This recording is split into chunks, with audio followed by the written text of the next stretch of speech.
Hey everybody, happy Wednesday night. I'm Anjanette Levy. Welcome to my channel. If you've never been here before, welcome. If you are a returning visitor, viewer, thank you for coming back. Please remember when you come in to hit that thumbs up. It really helps the video. Please subscribe. We would love to have you as a subscriber. We also have memberships, so you can join and become a member and get our fun, cool emojis. I'd also like to thank our moderators, Webby and Melmac, for being here tonight. Thank you, as always, for being here and helping. But yes, please, with the thumbs up, guys, it really, really helps the video. And I'm going to try something new tonight. I'm fairly new to the YouTube live stream stuff. So I've been trying my best to do everything right and do what I'm supposed to be doing. So I've seen a lot of comments and complaints about shouting out people and interrupting the flow of things. I will wait to do welcome new members and shout people out, acknowledge super chats, things like that, maybe till the end, because I don't want people to feel like I'm interrupting the flow of the conversation. So I'm looking at your feedback. I'm taking notice of it. I'm trying to do better, guys. Another thing I'd like to mention, last time I was live last Friday night with Josh Ritter of Courtroom Confidential. I was, really excited that he was on. It was great. I love talking to Josh. He's wonderful.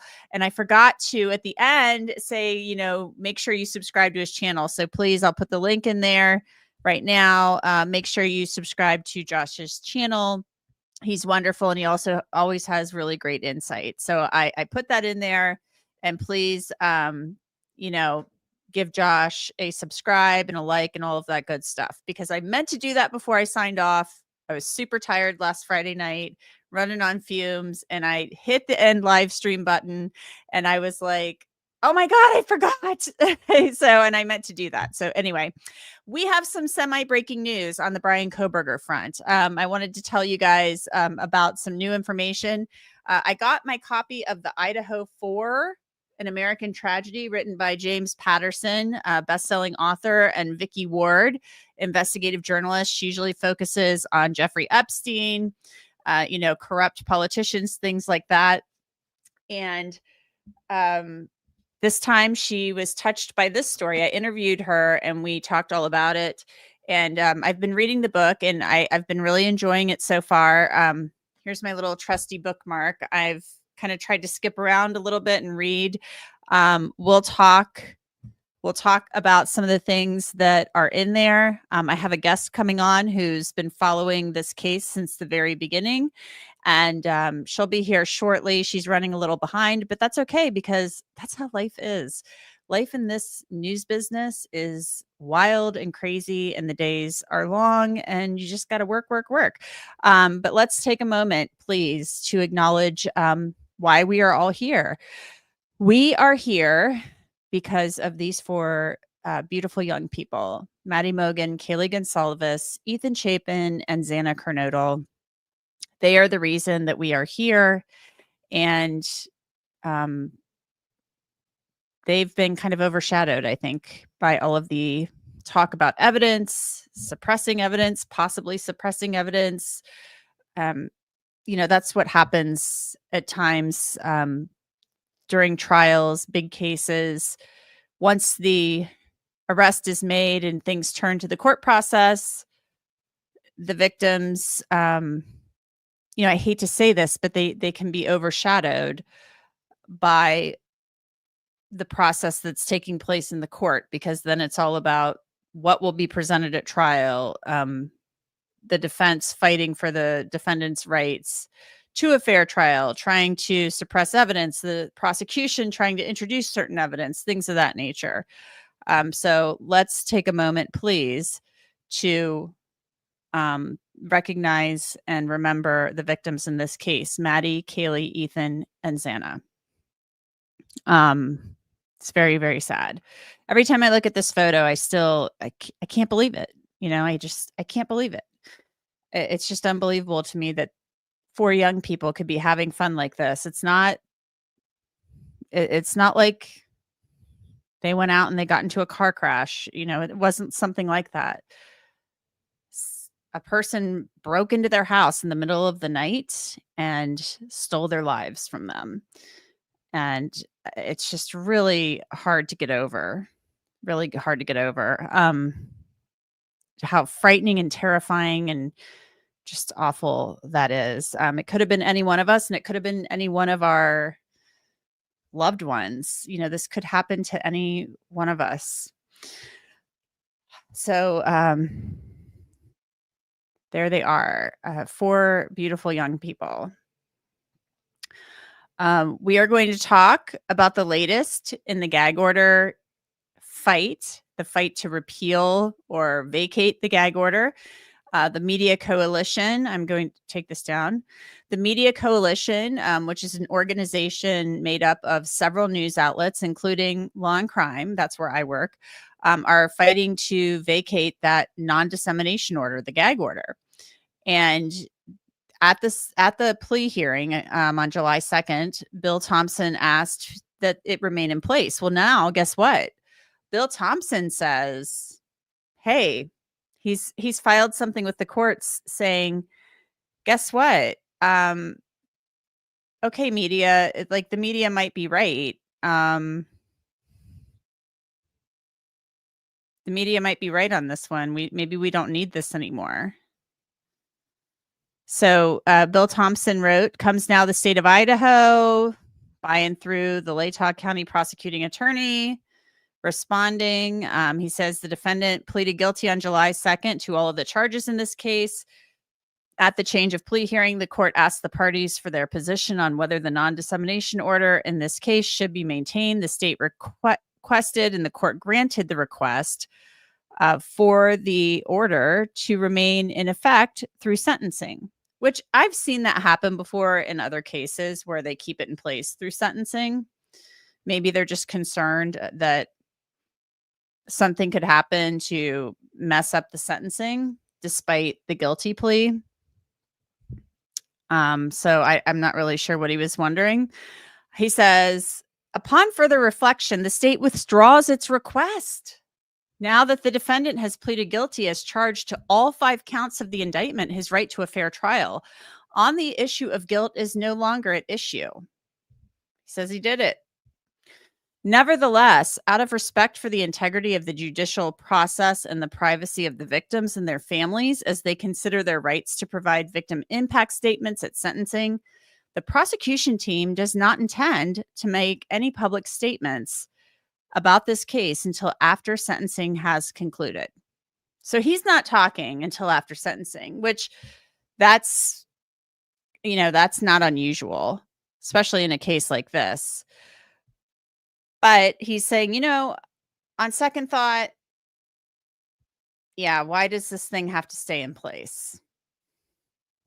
So he's kind of like, okay, media, you got a point there, but I'm not talking until this thing is over. Now, guess what? Guess who's opposed to it? Does anybody want to guess who's opposed to it? Opposed to lifting the non-dissemination order? Who do you think is opposed to lifting the non-dissemination order? I'm going to wait. Maybe I should have put a poll up and asked you.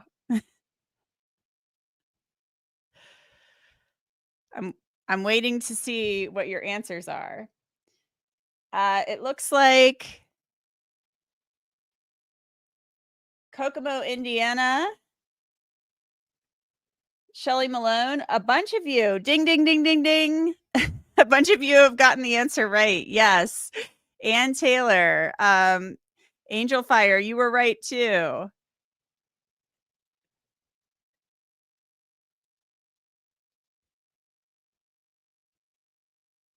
Ann Taylor says, no, Your Honor, keep the non-dissemination order in place.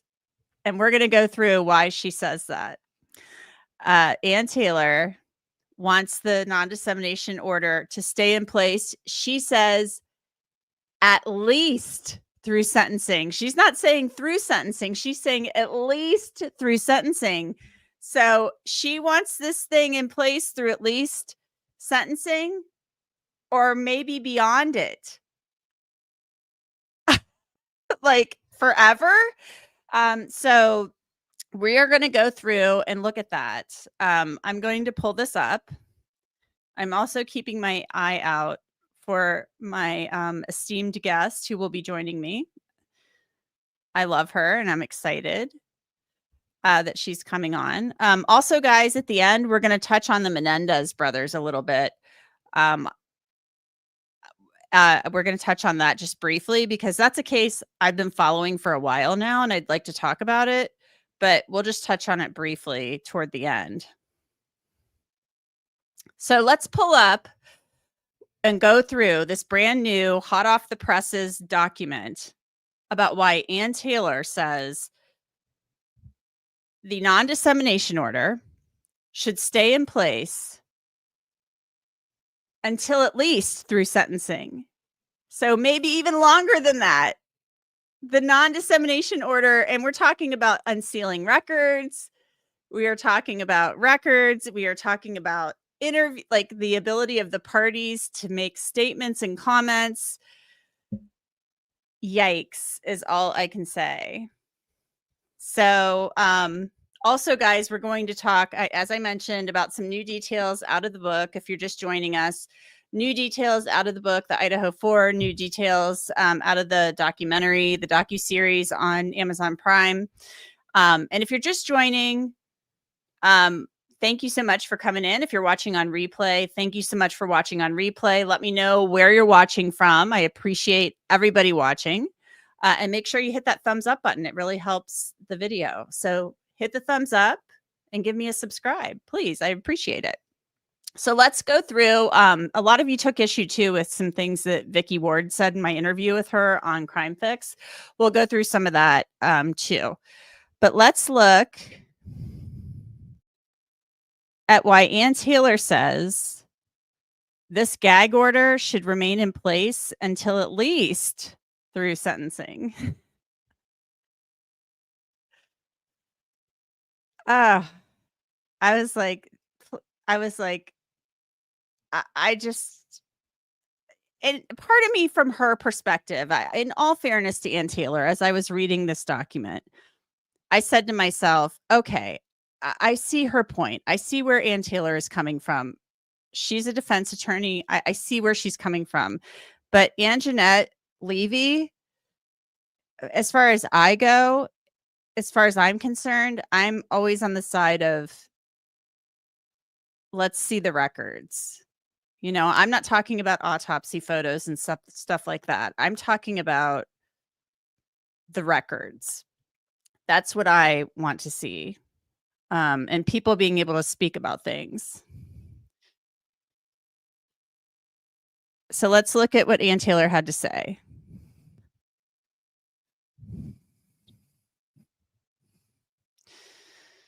So zooming in on here, I don't know what somebody said. It's not funny, Anjanette. I don't know what somebody thought I was laughing at. I'm certainly not laughing at anything having to do with this case, but just wanting something to remain in place past sentencing to me seems the potential of wanting this gag order to remain in place, possibly past sentencing, to me is absurd. Now, I see what she's saying in here, and we're going to go through it, but it's still kind of absurd to me. So let's look.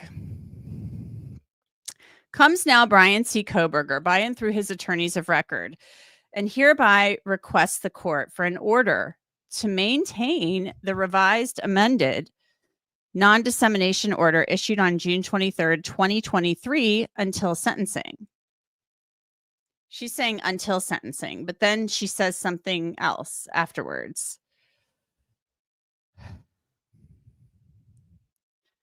And it's a revised amended non-dissemination order because the media coalition in 2023, I filled out I wrote a declaration with the help of lawyers who I work with at Law and Crime.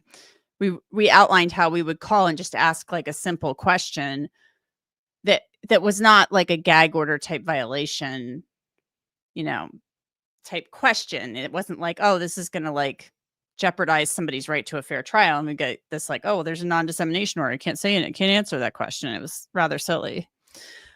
She said, Mr. Kohberger's request regarding the order is based on the language of the order that had not been previously challenged by the media, the ongoing publicity regarding the case, and threats to Mr. Kohberger's safety. And number 3, the ongoing special inquiry and the hold order for all witnesses issued by this court. So she's talking about the investigation, the special inquiry. That's the investigation about the leak to Dateline. That's still ongoing. That is not going away because of the plea deal. They are totally keeping that going. Hippler's not dropping it, and Ann Taylor's certainly not dropping it. She wanted this investigation.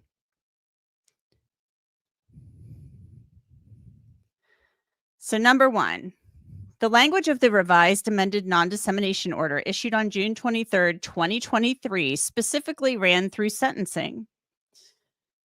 In response to significant litigation and an Idaho Supreme Court ruling on this issue in this case, the court issued a revised, amended non-dissemination order on June 23rd, 2023. By its terms, the order was to remain in full force and the effect until the conclusion of a trial and any sentencing proceedings that may follow unless ordered by this court. After this order was revised, the interested parties, hereinafter the media, raised no further objections to the revised order.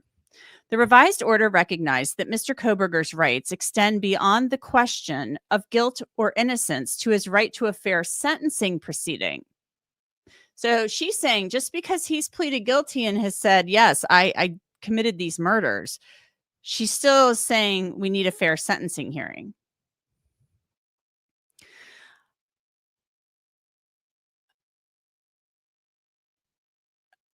And so she's saying, let me repeat that. The revised order recognized that Mr. Kohberger's rights extend beyond the question of guilt or innocence to his right to a fair sentencing proceeding, regardless of whether that proceeding is reached via a jury verdict or a plea.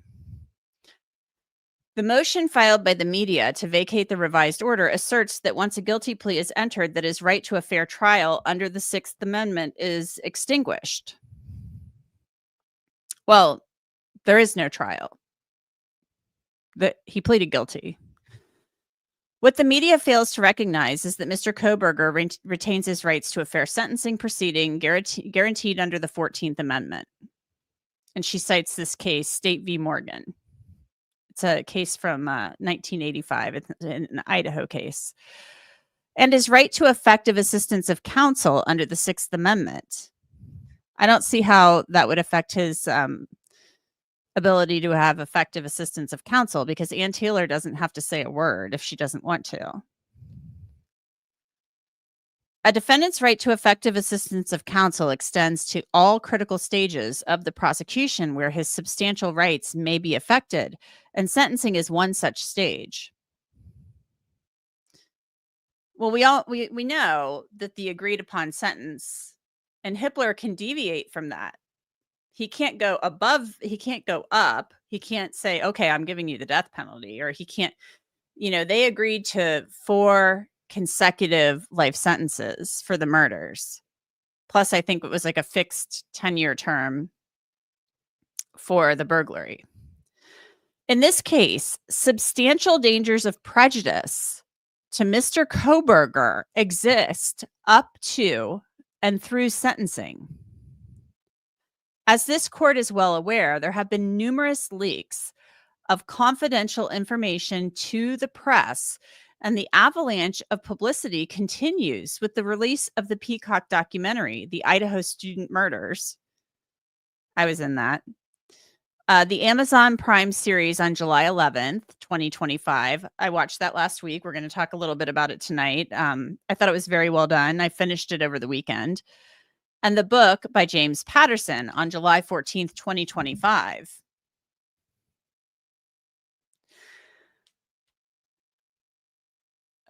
Lifting the revised order now, this close to the sentencing, would only increase the media frenzy and publicity around this case. Now, obviously, we know about the Dateline leak.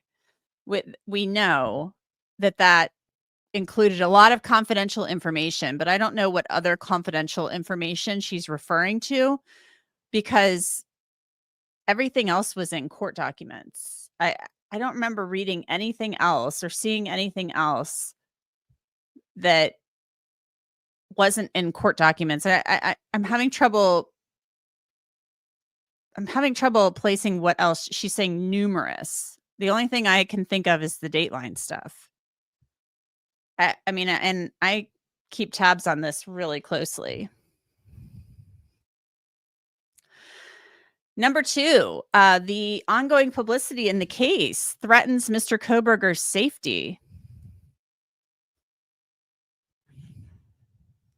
As set forth above in Section 1, the amount of publicity coming before sentencing, even with the revised order in place, is massive. Further release would only serve to gin up the anger and violent rhetoric already at a fever pitch. Again, this court is well aware of the threats posed not only to Mr. Kohberger, but to his family and to court staff. So I'm thinking, when I read this, obviously, these murders are so heinous and so just ridiculously, I mean, it's just insane. I'm going to bring Lindsay in now. Lindsay, are you ready? Can you hear me? Yeah, I hear you now. Hi. Welcome to the show. Hi, everyone. Really quick, I apologize. I'm in my guest bedroom. This is the only place I can escape where I can lock my cat out, who doesn't like when I'm doing anything on the phone. So okay, well, you're on the air right now with us. Perfect. Live, and everybody, welcome Lindsay. So Lindsay is like a true crime, a crime aficionado, and she is a producer for Ashley Banfield's Drop Dead Serious, or the producer, I should say, for Ashley Banfield's Drop Dead Serious podcast. And she's in her guest bedroom keeping her cat out. But your cat is more than welcome to make an appearance. We are very animal friendly here on the Anjanette Levy channel. Well, she's not very human friendly, so she will try to bite me or meow the whole time. But anyway. Yeah. Okay. So let's Lindsay, we are going through Ann Taylor, just to bring you up to speed, Lindsay. Oh, people are saying hi, Lindsay. Christina S says hi, Lindsay. So hello. Everybody, welcome Lindsay. Lindsay, the gag order hearing is tomorrow. Just to bring you up to speed, Bill Thompson has filed a document. He filed it a couple days ago saying, hey, on second thought, I saw that. Yes. We don't need the gag order anymore. Yeah. We're now going through Ann Taylor's response. Ann Taylor's like, no, it needs to stay in place until sentencing. But then she writes in here, and maybe even after that. And I'll tell you why she says that. First of all, she's saying, and we went through the first part of this, she's saying, the media attention on this thing is just insane, going up to sentencing. She's also saying there's a lot of threats to Bryan Kohberger, his family, and court staff, and the court is well aware of it. So apparently, these murders were so heinous, of course. And of course, members of the public, I'm sure there are people who want to take things into their own hands. And but that's not the type of society we live in. Right. That's not to be condoned. And well, he'd be in protective custody. There's mitigation of all. This is not the first person, right? So, and even when he was in the Latah County Jail, they kept him separated from other inmates. I found that out when That was like day one. We knew that that was going to happen. He would be kept separate. Right. Because he's a high profile inmate. That happens all of the time. Yeah. Yeah. And even when he gets to the Idaho Department of Corrections, he will likely be kept in administrative segregation. And they may even ship him out of state. I mean, I've covered cases where that happens with high profile inmates, but she's saying Chris Watts. Yeah, Chris Watts. In the Pike County Massacre case, Jake Wagner and George Wagner have both been shipped out of state because the Ohio Department of Corrections feels they are safer being out of state. So we're at part 2 of this now. Keep going. She at first talked about all the publicity that just happened, the Peacock documentary, the Amazon Prime series, and then the James Patterson book. Okay. So she's saying basically there are threats to Bryan Kohberger, the court staff, and Bryan Kohberger's family. And nobody should be threatening Bryan Kohberger's family. My God. I mean, right. Yeah. That is insane. Yeah. So let's get to the second paragraph about the threats to Bryan Kohberger's safety. So obviously something's going on. Like something happened. He must have, after the guilty plea and even before the guilty plea, I'm sure that there are people who've been saying things and doing things. I'm sure things have ramped up, and that's not cool. Yeah. At this point, the press has access to every witness who is not an agent of either party, as the court noted in its denial of the motion to vacate the amended non-dissemination order in 2023. The media is not being restrained. Only the parties are restrained, and those restraints are reasonable. Both parties had no objection and indeed sought to have the revised order remain in place at least until sentencing. So she's saying at least until sentencing. And now let's go to the next page. Mm-hmm. Court security resources were at maximum capacity on July 2nd, 2025. The sentencing hearing, scheduled for 2 days, promises to be even more taxing on those resources. Lifting the non-dissemination order now is likely to change the atmosphere near the courthouse and may well push security needs beyond capacity. And let me tell you, I mean, security was tight. I've been to Ada County Courthouse many times, for different reasons, covering the Chad Daybell, I made this worse, trials. But that's every courthouse. You go through a security thing. You can't have weapons, and they check everything. They put it in the little thing, just like you're going through an airport type security. That's pretty standard. Do you remember when he was first transferred to Ada County and he was actually on a different courtroom than the one you were in? He was on the 5th floor. And I believe someone reported that was because there weren't any windows in that courtroom. That would make sense. Because they were concerned about that. And I was shocked. I wasn't at the change of plea hearing, but I was shocked to see, oh wait, that's the same courtroom that I've been in. I know there's huge windows there and whatever. But I'm wondering if maybe, something like that'll be changed. I don't know, but from what I'm seeing, none of this seems out of the ordinary. Aries Checkmate says, is Bryan getting death threats, or was that clickbait, Anjanette? No, I don't do clickbait. Ann Taylor is saying, Aries, that there are threats to Bryan Kohberger, to court staff, and to Bryan Kohberger's family. And that's why she wants the gag order to remain in place until sentencing and possibly beyond. I'm going to get to why she's talking about possibly beyond in just a moment. But when she's saying that the court resources were strained for the plea hearing, there were a lot of deputies and plainclothes deputies in that courtroom. I mean, there were a lot, and I guarantee you I think there were cops in there that were kind of scruffy looking to look like normal people who weren't. I could tell they were cops. They were sitting behind me. I'm like, you're totally a cop trying to look scruffy. Yeah. I think, likely had all of these same concerns had there been a trial. So I have no It may have doubt been that worse if there had been a trial. right, but that would have been ongoing for, weeks and weeks. So I have full confidence in Ada County. I actually, because I've been there so much, and they run a really tight ship there. They don't mess around, and so I have no doubt that this wouldn't be the case here. It seems a little bit, just my opinion only, um, exaggerative. I mean, this is emotion. She's going to put what she has to put, but so far, I wouldn't see that they wouldn't have the resources. That's actually why the judge set the date for the sentencing during the time that they made sure that there weren't courtrooms.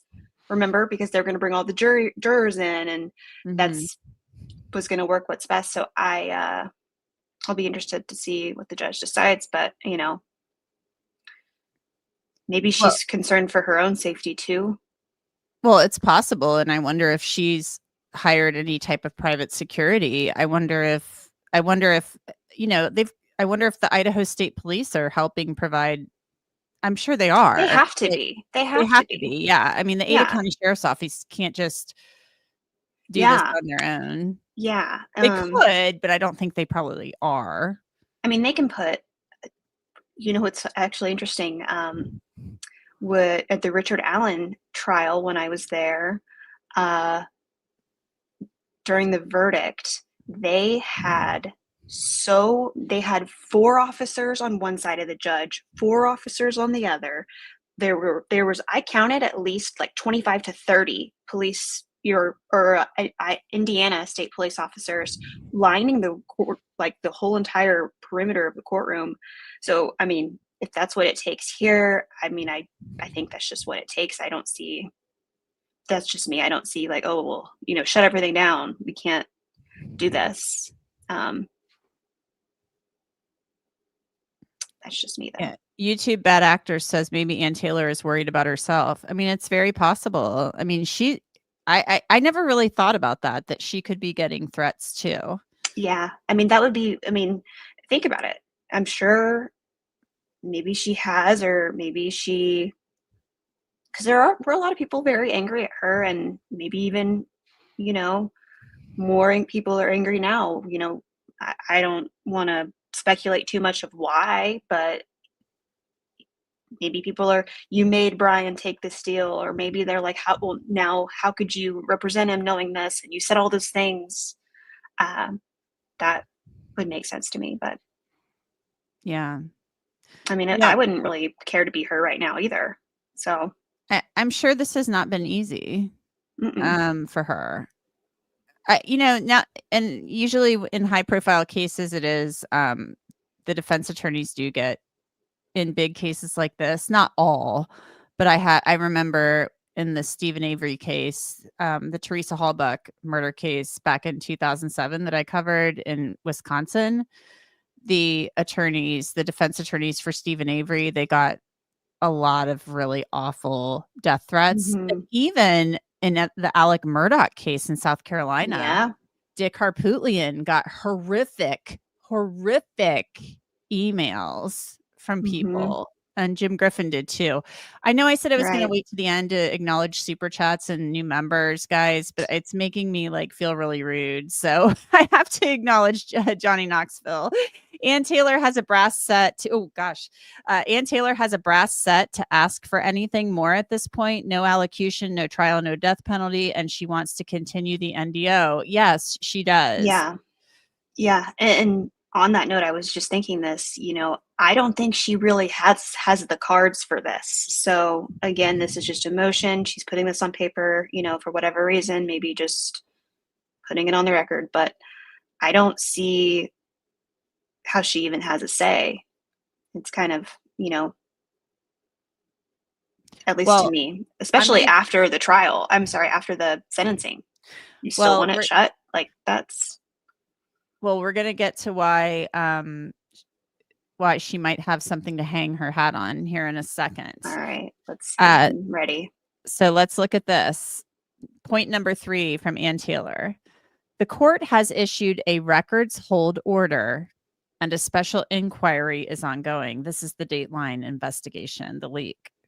So we knew there was a special prosecutor already appointed because of the there was some document where, it's not like they filed Yeah. something saying like, okay, the investigation is ongoing. The investigation is officially open, but they did Mhm. reference a special prosecutor in one of the Yeah. filings. And it was just like it was like one line buried in a filing somewhere.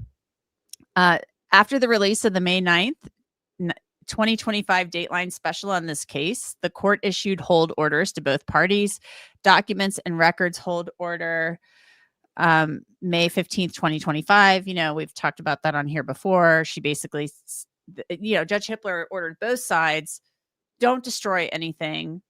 You can destroy nothing. Right. You know, everybody who could have had access to this stuff, I want their names, the whole 9 yards. Lifting the revised order at this moment given the ongoing investigation into the leaks to Dateline, Peacock, and potentially to James Patterson and the Amazon Prime documentary, would only confound the efforts in the investigation into who actually violated the non-dissemination order and makes the investigators' job close to impossible. Okay, I was in the Peacock documentary and I did watch it. Now, I watched it I watched it in 20-minute spurts because like I'm super busy and that's how I ended up watching it. I don't remember seeing anything in there that was confidential. There wasn't. I I mean, was the big one was Dateline. That's the one that had a lot of woo. The Whoa, Dateline whoa. was like where everybody's like, Yeah. where in the hell did you get that? Like the Yeah. pictures off of his phone and stuff like that. Yeah. Yeah. So This one didn't have any. I and mean, I saw nothing in the Amazon Prime documentary nothing. that appeared to me to be a violation of the non-dissemination order or confidential information. It all came from like the friends of the victims. Like it was a telling Right. of the story of the victims. I saw nothing in there that was like, I mean, you didn't see one picture off of Bryan Kohberger's phone in the Amazon Prime documentary. No. But I'm wondering, I watched your video that was posted on Law and Crime today about your interview with Vicky Ward. And I Yes. think she says in there that she, did speak to maybe that's what they're referring to. Like, if they spoke to any law enforcement officials, even if they were speaking in the capacity of, not giving information, I don't know, but still, I just don't see how the previous records that would show who did this have anything to do with what she's talking about now. Like, Right. if we're going to track down the leak through, let's see who called this person, call logs, email, all those things, that's already done. You can't really retroactively confound that. So I'm a little bit confused on what exactly she sees that would be so confounding. Yeah, I'm a little confused too. So let's because Dateline's the one that was like, holy cow. Yeah. That was the one where it was like, where the hell did they get it like was like this is from a like a phone data downloader, like to get the searches, the timestamps and all. Yeah. Somebody is handing out hard drives of the discovery, like that would be I would just like to say I like getting hard drives, so I'm open to that. If somebody wants to share, I'm not encouraging anybody to break any laws or anything, but reporters get information all of the time. T Light, thank you for the super sticker. That's very, very sweet. So let's continue. We'll go back to this. So James Patterson is in Ann Taylor's sites. In its response to the media motion, the state now withdraws its request for the non-dissemination order to be continued until sentencing. The state cites further reflection and continues that out of respect for the integrity of the judicial process and privacy of the victims and their families, as they consider their rights to provide victim impact statements at sentencing, the prosecution team does not intend to make any public statements about this case until after sentencing has concluded. The state's promise rings hollow given the previous leaks from sources close to law enforcement. So she's like, I'm not playing this game. Yeah. Yeah. She says, I missed a footnote here. So footnote number Yeah, the 5. footnote. I always love the footnotes. I do There's too. always something juicy in footnotes. So let's go back and find where footnote 5 was. Oh, How did I miss that? is number 5 right there at the bottom? Yeah, but I'm trying to see where she noted the footnote. Maybe it was on the prior. Oh, here, the prosecution team. That's where the footnote was. Yeah. So let's look from the language. Who is promising not to speak to the press is vague.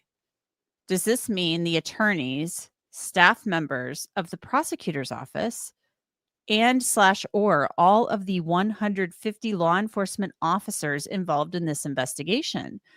On July 2nd, 2025, an entire row in the courtroom gallery was occupied by law enforcement who were watching the proceedings. Will a third of the courtroom now be allocated to law enforcement free to provide media interviews as they enter and exit the courthouse? I mean, I just don't. Yeah. Okay. Keep going. I really like your headphones, by the way. Thanks. Poet Dreams, thank you for the super chat. Anjanette, have you heard anything about BK taking a trophy? I believe BK is wearing a silver ring in the shower selfie. Maddie had a silver thumb ring. I don't know about that. I'm sure we would have possibly heard about that. Mr. Kohberger requests the court deny the media request to vacate the revised order ahead of sentencing in order to maintain the integrity of the process and the security and safety of all of the parties involved, including the families, court staff, and attorney. The revised order should remain in effect. The revised order is reasonable in scope and does not impinge on the media's ability to investigate and report on this case. And maintaining the revised order will minimize the media frenzy leading up to the sentencing. I don't know if I feel like there's been like that. I've seen my fair share of media frenzies. I don't know if I would consider this what I've been seeing. I don't know. I'm not actually not that bad. I don't think it's been that bad either. And I'm confused on where she believes that she has the gall, the nerve, any of this, I'm just being honest here, to even ask this. I mean, the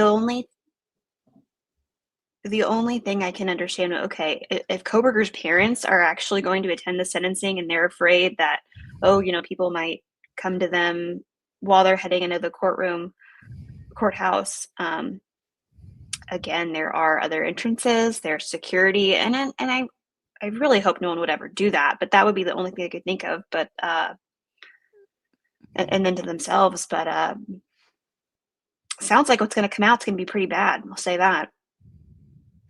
That's what I'm wondering. I'm wondering if she's concerned. It's going to be really bad.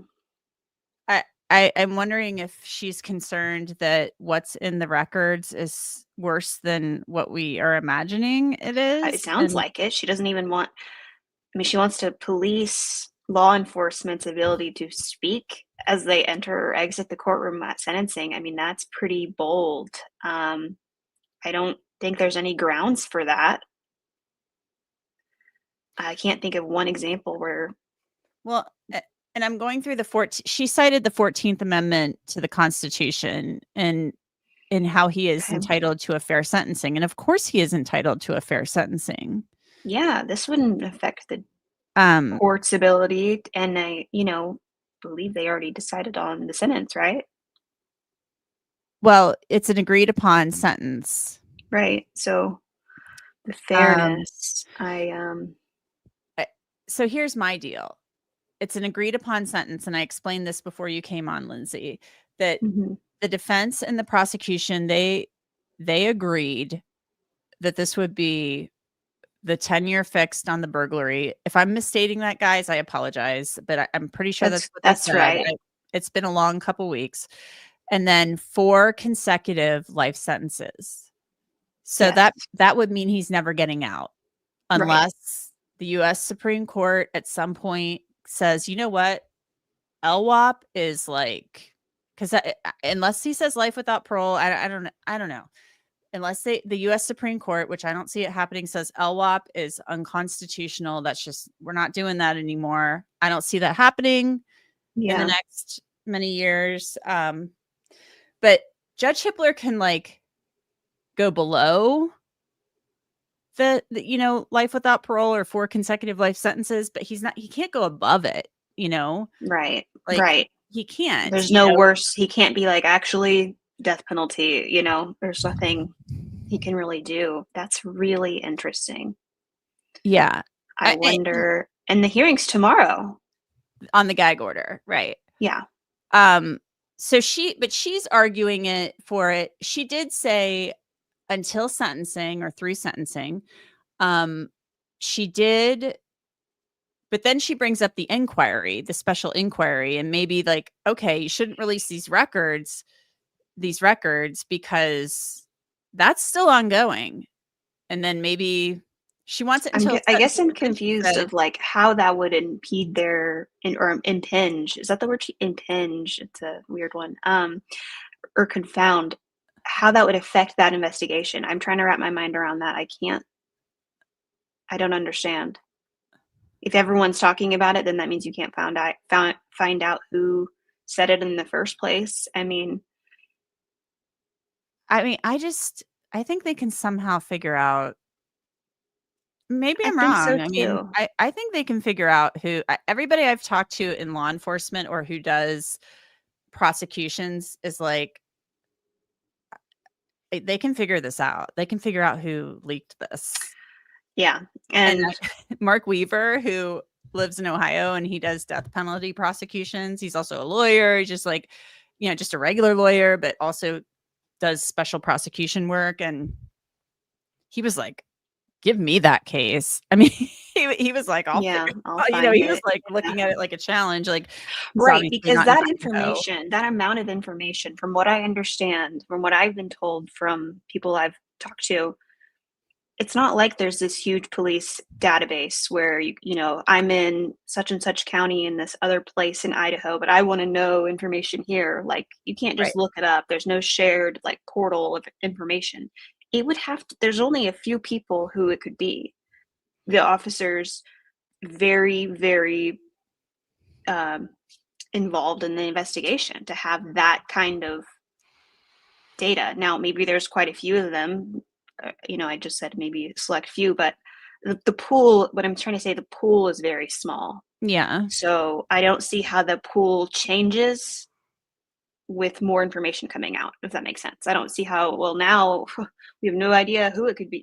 I don't see, unless I'm just missing something. But I mean, to me, this sounds more of like, she's been a very zealous advocate for her Oh yeah, client. definitely. And I think this is yet another one of those, let's just say these things, because maybe she does actually have, concerns about her safety of the other members of her team, or possibly Bryan Kohberger's parents if they plan to attend the hearing. And I think that could be why she's just concerned, shoot, I don't want everyone to know while they have to see us in person.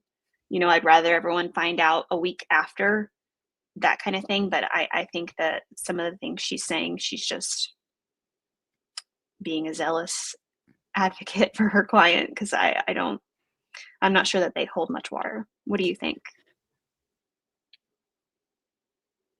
The only thing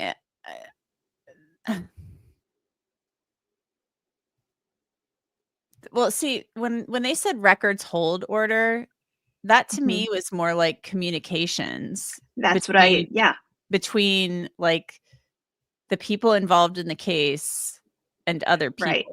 Don't destroy your text messages. Don't destroy your Signal app Right. or whatever. Like Right. whatever you were using to communicate with Shane Bishop. Yes. Yes. Do not destroy it. because I will find Yes. out, your Yeah. email account or whatever.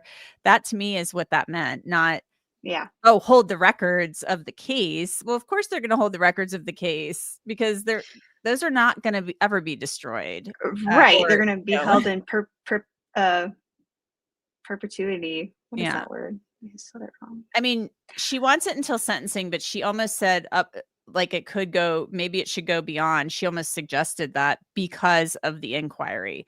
But Uh, maybe, I mean, I don't see what somebody doing an interview, how that would impact the special investigation into the leaks. How does that impact Right. that? Like I said, I don't think it does. I can't see how it would possibly, and I just think that, maybe she's made a lot of arguments that kind of feel like are in the same realm of this request, and obviously not specifically, but just, trying everything she can. Maybe this argument will work. Maybe my motion would be better with 3 arguments instead of 1. So Yeah. I got to add 2. I'm not really sure. I'm not a lawyer. So, but I do read these a lot. And this is, just when you think this case can't get any, more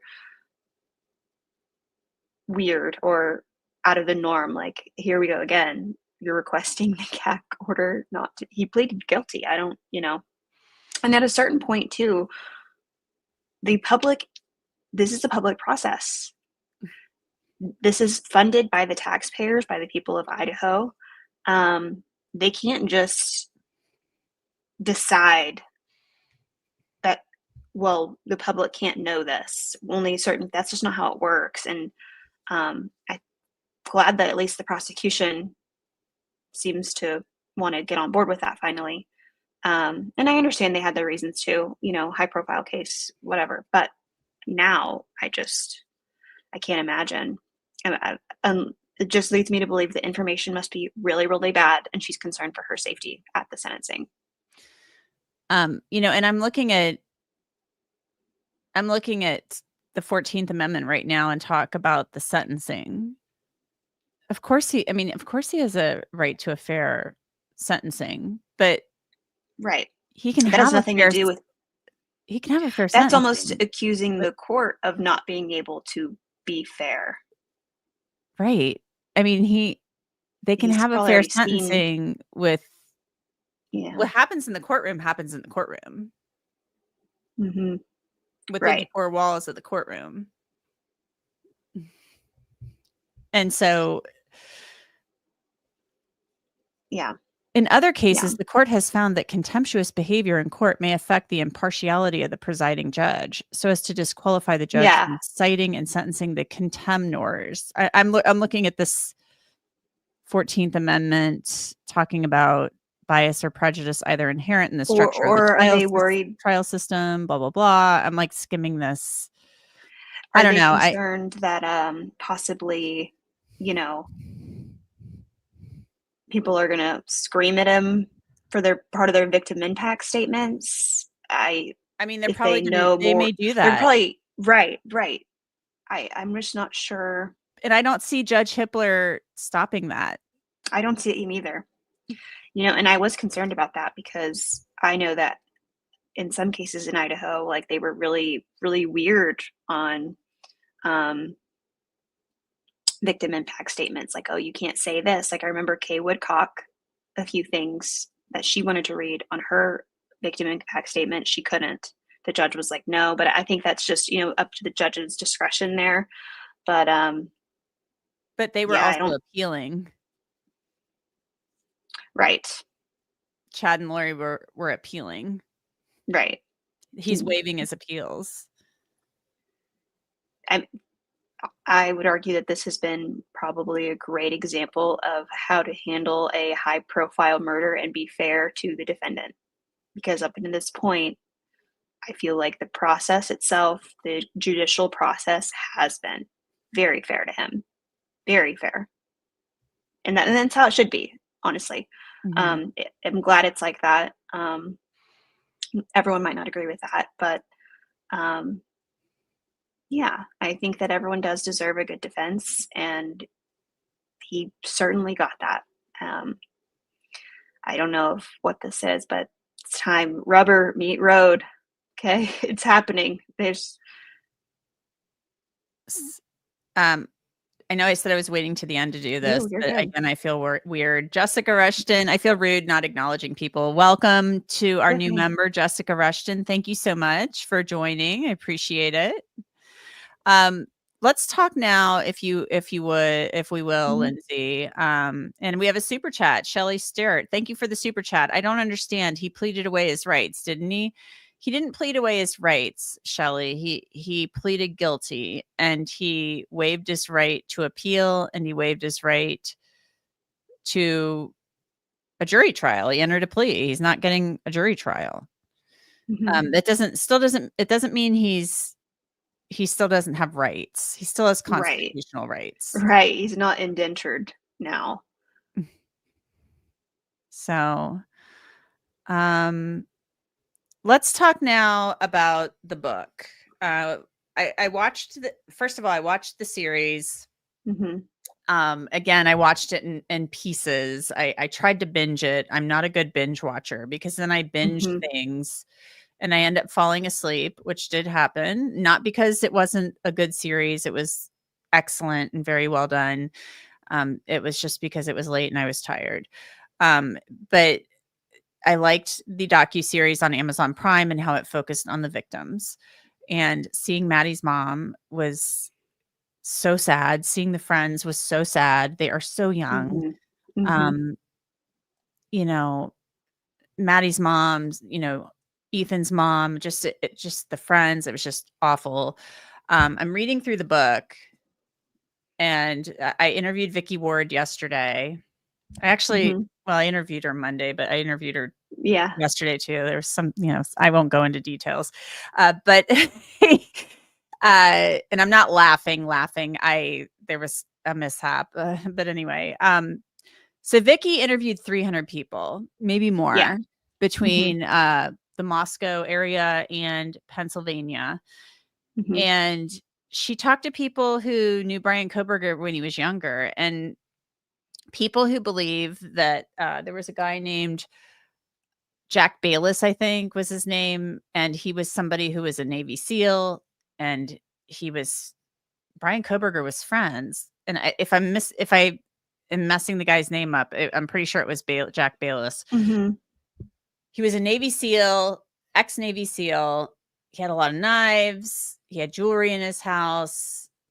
Some prescription pills that belonged to his girlfriend, and somebody was breaking into his house and stealing stuff.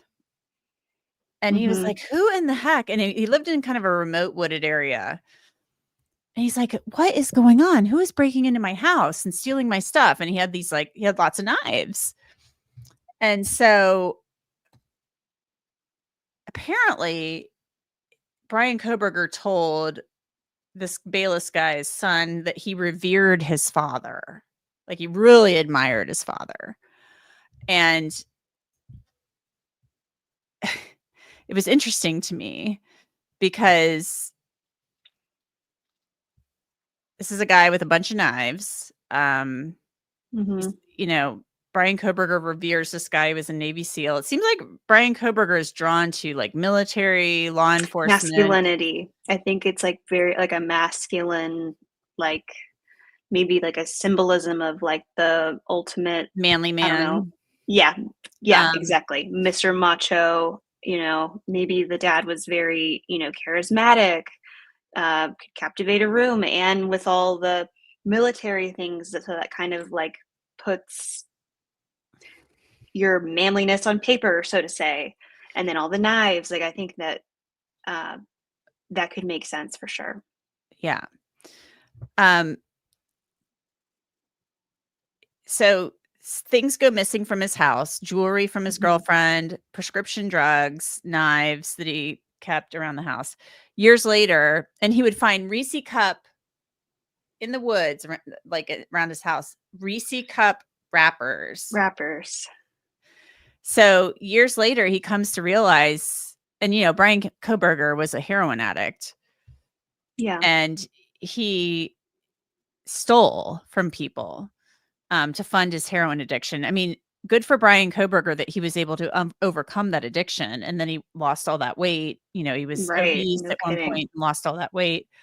Um, but this Bayless guy thinks that Bryan Kohberger was basically stalking his house, like hiding out in the woods, waiting for him to leave, and then breaking into his house and stealing his stuff. I And think I'm that's like, possible. wow, Yeah. I think that's that's possible. One of the biggest things that a lot of people have discussed in this whole case is that, wow, 4 murders, holy crap, that seems like quite the start for someone. Normally someone might escalate up to 4. Maybe they would try one first. Um, but on that note, it similarly, maybe he was getting curious, kind of voyeuristic, and that's the escalation pattern there because you mentioned that incident, if that's true. right. Remember in the It was Dateline, indeed him. right? Remember in the Dateline, the girl that was she was another TA with her. I forget her name. She felt like maybe that he stole something from her apartment. Yes. Remember? Or His like, office mate. yes, Yeah. yes. The, So if those both things are true, I mean, yeah, he has a he's pattern got of a going into history. places that aren't his. Yeah, that aren't his to, I don't know, It's pretty creepy. weird. Hmm. Vanessa Maldonado, thank you for the super sticker. It's very kind. Yeah, it seems like there's like a pattern. And he also, according to this friend, the mother of one of his friends, they did drugs together. He broke in, he basically did something. He's apparently been described as very manipulative too. Yeah. He said, "Hey, when are you going to visit him in jail? Because he got arrested for drugs." And she said, Mm-hmm. "Oh, this day and time, I'm going to go." And he acted like he was going to meet her there. She comes home and she goes down to visit her son. Bryan Kohberger's not there and doesn't meet with her, but she comes home and her iPad's gone. And she knew Oh yeah. immediately that Bryan Kohberger Right. stole her iPad. Yeah. So he's got Yeah. a history of breaking into places. And I'm like, Hmm. this is Yeah. it's really crazy, actually. It's very crazy. It's very voyeuristic, which this crime was very voyeuristic. Um, Yes. in the sense of, if we believe that he was, I'm not going to use the word stalking, but driving around the house, near the house all these times, there was a lot of windows. Right. The house is basically like a fishbowl, especially at night, when lights are on inside and it's dark outside, you can see right through. um, that definitely would make sense. He Mhm. pled guilty. Let's talk about the book. We're on to the book. I'm behind on I'm really trying to keep up, guys, with the comments, but I'm trying to also not I'm trying to keep the conversation and the flow going. Welcome, Violet Desert Sky. Welcome as a new member. I appreciate you joining. I'm breaking all my new rules that I said at the beginning to acknowledge all the stuff at the end, Lindsay. So I'm screwing up already. Um, No, Also, you're totally fine. I'm not sure I agree with Vicky Ward. I'm reserving judgment. I'm just not so sure based on the Dateline leak that I agree with her on this point. Um, but the Elliot Rogers stuff, I'm not Yeah. saying it's not true, but based on the stuff from Dateline about the Ted Bundy, that the apparent fascination with or interest in Ted Bundy that Bryan Right. Kohberger had, to me, it seems more like, was he trying to outdo Bundy? Like, I can do it better. And Yeah. again, I I think he was I only targeting wonder. Maddie that night. Yeah. I wonder if you think that this is kind of something I've thought. It almost seems like he has obviously studied a lot of these crimes, criminals, Mhm. serial killers, all this stuff. If he wanted to kind of take a piece out of all of it, because we know he studied BTK, and BTK was essentially he copycatted a lot of serial killers, um, And I'm wondering if Bryan did the same thing, like took thing here, thing here, thing here, Pieces from you all know, of them. right. Like so it maybe isn't just one. Because I agree. I mean, if we're to believe the Dateline leak and it's that serious and it came from law enforcement, as Ann Taylor suggested in her motion just then and previous motions, then that would be evidence, right?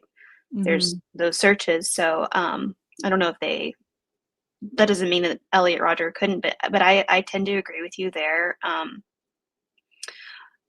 but I don't think it's mutually exclusive. I don't think it has to be one or the other. I think it's probably a little bit of You could be right about all. that.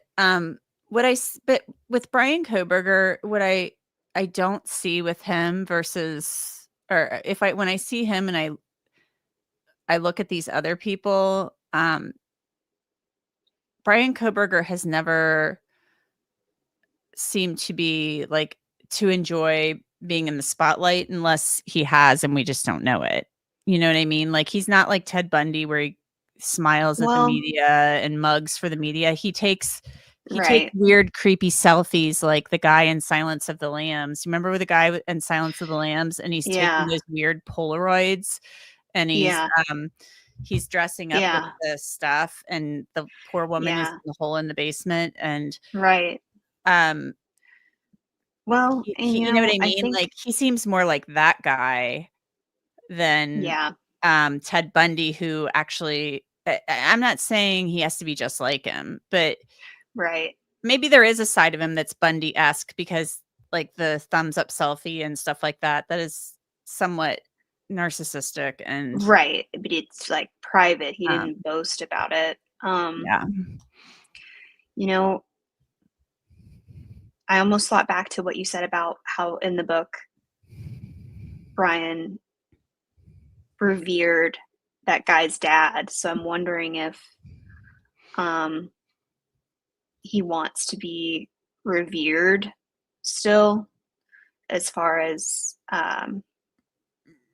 not making all these crazy faces or doing all that. I think yeah, I don't know. I don't know. He's Yeah. We have some breaking news on another front, guys. It just popped up, and just got a text message, and 2 minutes before that, I got a breaking news alert. The the Department of Justice Marine. has Yeah, fired Maureen Comey. yeah. Is that because of the Sean Combs prosecution? You know, she was also involved in With the Ghislaine. Ghislaine Maxwell.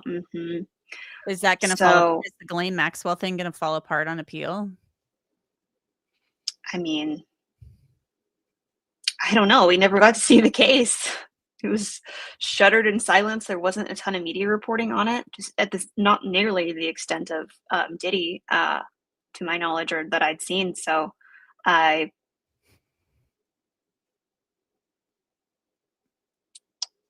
yeah,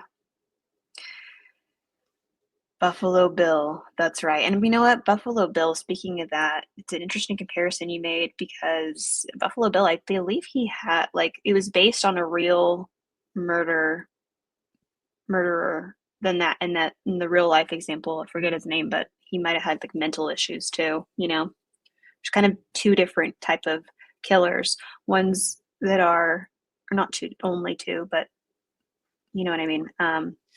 There's some that just do it because they're sick, they're lonely, they're this, they're that. But then there's like the higher levels of conscientiousness, and yeah, Um, there you go, Ed Gein.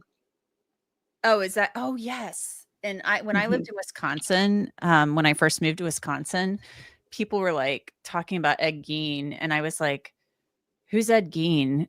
And they were like, "You Hmm. don't know who Ed Gein is?" And they said it was the Silence of the Lambs based on that. And I was Buffalo like, Bill. "Yeah, Uh-huh. because that guy was from Yeah, it was Wisconsin Ed Gein. and in the viewing area where I lived." And uh, it was so creepy when I moved to Wisconsin.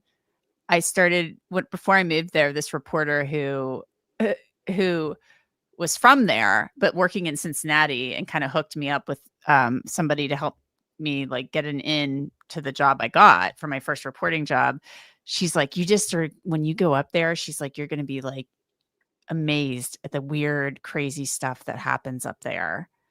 And then I got up there and nothing happened. And I was like, it's so boring here. I have to get out of here. I can't, it's too cold. There's like nothing happening here. Like people are like, people are driving cars on lakes like this. I've never seen anything like this, which is fine. And then I'm there. I told the news director, because he said, I don't pay anybody enough to sign contracts. So I just asked that you stay for a year.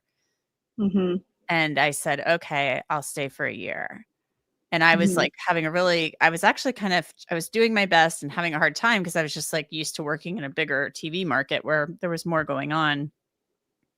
And then very sadly, Teresa Hallbuck went missing. And then all of a sudden something really big happened.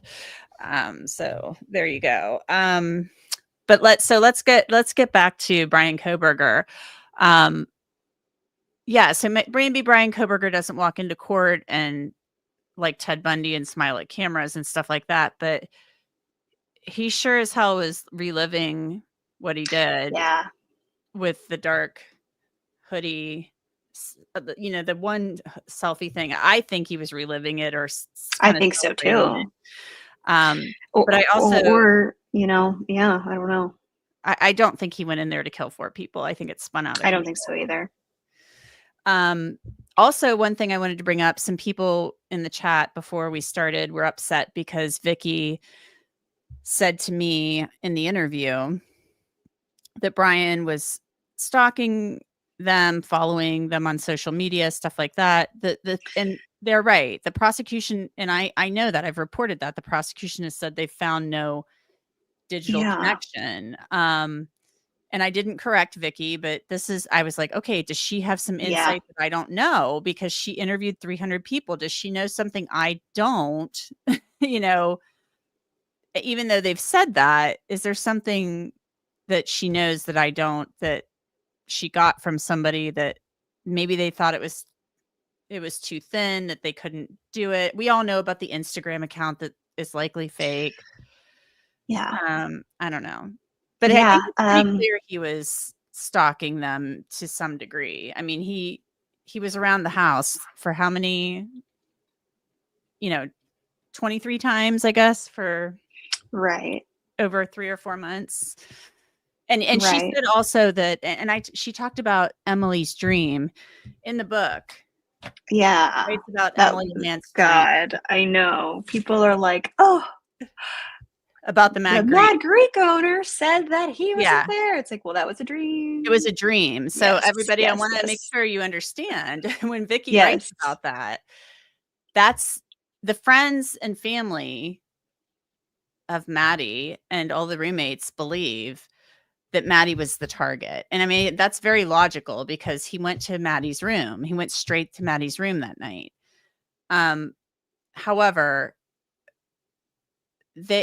Emily had a dream. She had this, like, she's had the dream a few times, and the Mad Greek owner did say, look, we've never seen him here. She did say that a long time ago, back in 2023. I went to the Mad Greek, and I think it had to have been early 2023. It was after the arrest. And I even asked one of the employees, I was like, hey, did you ever see this guy in here? Or do you know if he ever came here? And they were like, no, we've never seen him before. But Emily Alant, Hunter Johnson's girlfriend and Xana's really good friend, like one of her best friends, said she had this, like, she would have this dream. It was the only thing she could think of how Bryan Kohberger would have happened upon Maddie, was that possibly because of his vegan diet, he may have gone to the Mad Greek. So it was a dream she had. So that's what Vicky was talking about. So yeah. I think it'll be really interesting to see what comes out once everything's unsealed, or not everything, but you know what I mean. Once we get more of that information, because that's kind of the thing with this book, right? Of course, they did a lot of interviews with police, or not police, but with a lot of people, 300 people.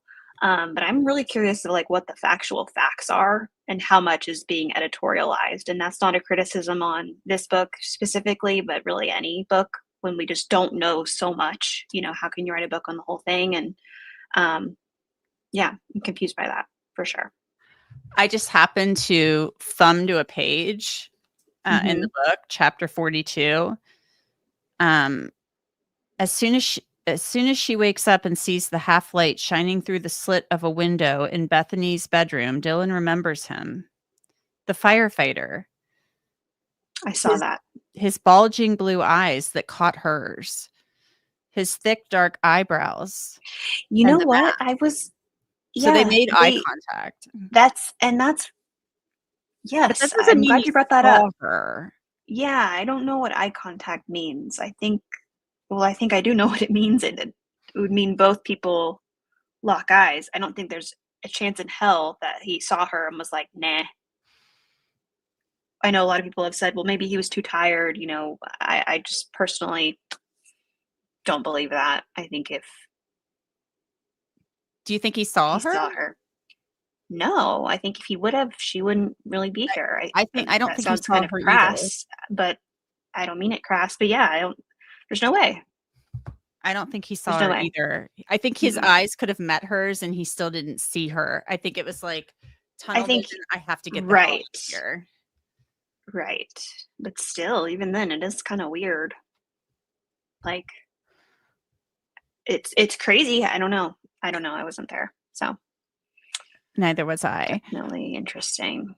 Jay Mofo gifted a membership. Thank you so much. That's very sweet. I'm going to see if I can figure out who you gifted that to so I can shout that out. Let's before we wrap this up, Lindsay, let's talk really briefly about the Menendez brothers. But actually, let's read this comment.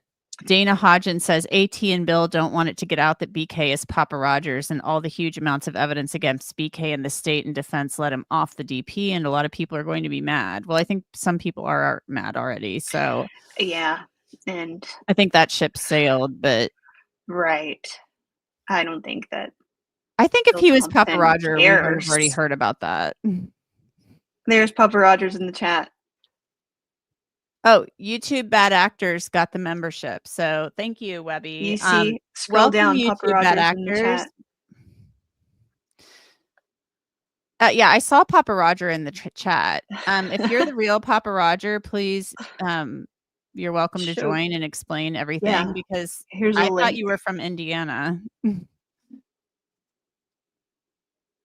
It's just so hard. I know a lot of people say that, the account, because I remember seeing like post about that too when it happened, like, oh, it's reactivated, coast is clear, not Bryan Kohberger. It's just so hard because anyone can make an account, and I don't know, how do we know it was that one, and maybe it was that one. I'm not saying it's not. It's just hard to look at now because I think the account's gone again. So I wish why would people want the death penalty? Patty Dobbins, thank you so much for the super chat or the super sticker. Pardon me. Let's talk now really quickly before we wrap this up about the Menendez brothers. So I just want to talk about this really quickly because this is a case I've been following for a while now, and basically, the old LADA. And I'm going to be live on. We're going to be live on Friday night too. I'm going to come back and do another live on Friday night, guys. Christina S., welcome. Thank you for becoming a member. Welcome to you. But we'll do more on Kohberger and probably maybe James Craig. I might talk a little bit about that. But the Menendez brothers case. So basically they were resentenced. And so they will be eligible for parole, for release. That's going to happen. So that's happening down the road. But what happened recently, just in the last several days, was this order to show cause. And so there's 3 tracks here. This is what the Menendez brothers are trying to do. They have the habeas petition where they've gone to the courts and they've said, we have newly discovered evidence that we didn't have during the second trial. And we believe if the jury in the second trial had heard about this evidence, that the verdict would have been different. And that newly discovered evidence was a letter that Eric Menendez wrote to his cousin Andy Kano saying basically, Dad's doing gross stuff to me. I can't take it anymore. Right. He's so fat and gross. And then this Mm-hmm. Roy Rosello, a member of the group Menudo, Mm-hmm. who said that Jose molested him in a Peacock Mm-hmm. documentary. Jose Mm-hmm. Menendez was the Mm-hmm. president or a bigwig at I don't know if he was the president, but he was a bigwig at RCA Records. So basically, the judge has said, oh, and also they've asked, Gavin Newsom's considering like pardoning them or Clemency. clemency or Yeah. something like that. So there's 3 different tracks here that the Menendez brothers are on. There's 3 trains on the tracks trying to get them released. So on the habeas petition, this judge has basically said to the new prosecutor in the case, Nathan Hochman, George Gascon was the other prosecutor, the other DA who lost re-election, and he was all on board with letting the Menendez brothers out. They basically have said, you need to show cause. This is an order to show cause, assuming the truth of petitioner's factual allegations, as the court must at this stage of the proceeding.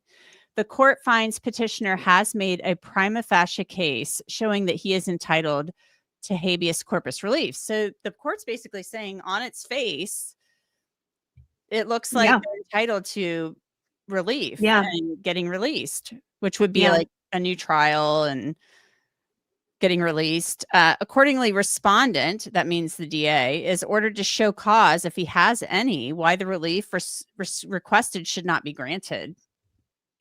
So they have 30 days to file this to say why this shouldn't be granted. So Nathan Hochman's already said the Roy Rosello thing is unreliable.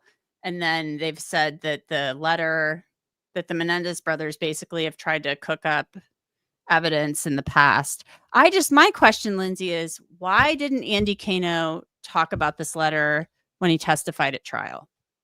I know you don't know the answer to that, but I don't know the answer, how old do you remember how old he was? Andy Kano? Yeah. Was he a little bit older than Eric? So let's say letter was written in mid-20s. 1988, months before the murders. And let me look, because Andy is now deceased. So I'm looking up his obituary.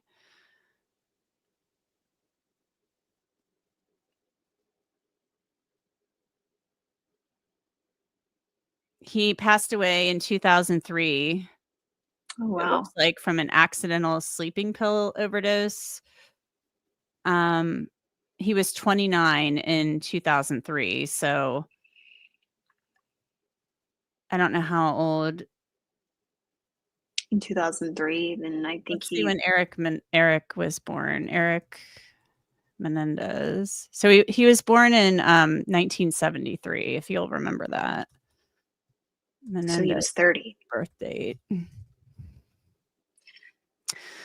Okay, so Eric was older. He was like 3 years older than Andy.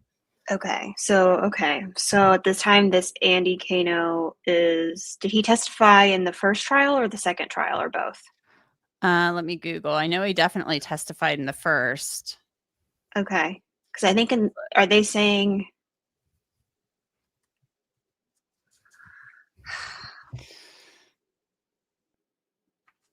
the second trial?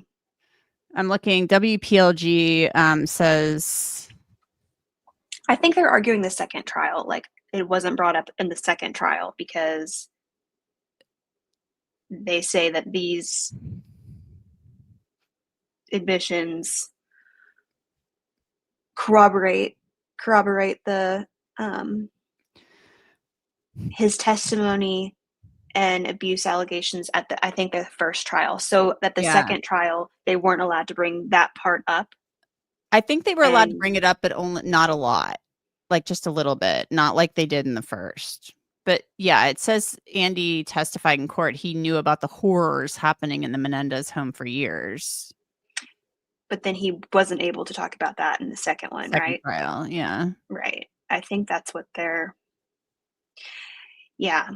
Yeah. I think that someone in chat wrote it's insane to me that they weren't allowed to mention it, which At all. in the second trial, I believe they weren't allowed to say that yeah, they weren't allowed to like go into that element of it or yeah, since after the first trial. And I think there was a lot at this time too, right? This was right after Rodney King. This is right after OJ. There's a lot of pressure on that LA District Attorney's Office, Los Angeles County, to get a conviction. And I think it really sucked the first time when they didn't. They got, both hung juries on both Eric and Lyle.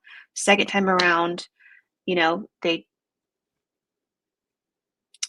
picked a different color horse to bet on, and they did the trial a little bit differently, and they got the judge to agree to, okay, let's keep this out, and then they got the conviction. It happens all the time. But I would say that, whether you believe that they're telling the truth or not, do they at least get to say their own truth in court as part of like their whatever? I don't know the answer to that, but I guess that's what they're saying now. And, I don't know how long the LA District Attorney really is going to fight this. I mean, he's fighting it like crazy. Yeah, he really is. He's very, yeah. But at this point, even the family members. Well, the DA's office is split on it. The DA, we're going to go, you guys, we're going to circle back really quickly because I didn't realize we had some other super chats about Kohberger, go ahead and do that. Go ahead and do that. The DA's office is split down, apparently down the middle, or I don't know if it's down the middle, but the DA's office is split. There are people in the DA's office that think that the brothers are lying and should stay in prison. There are other people in the DA's office who are on board with them being released. So they think they've done their time. But yeah, Nathan Hochman seems to be fighting like hell. So it'll be tooth and nail. I mean, yeah.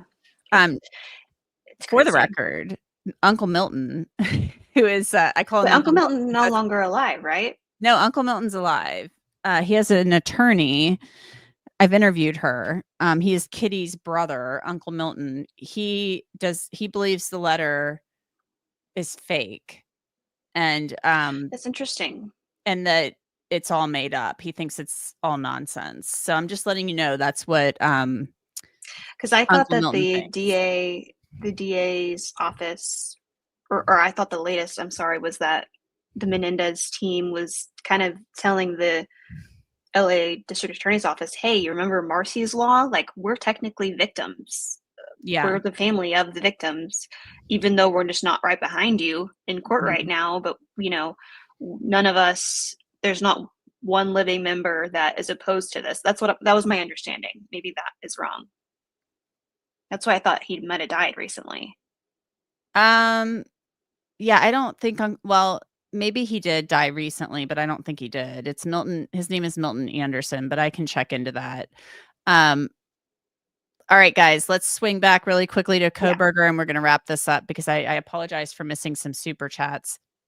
Gretchen Aro says, and thank you for the super chat. What do you think of him being with two different friends when they OD'd? Can't shake the feeling that those could be his first murders.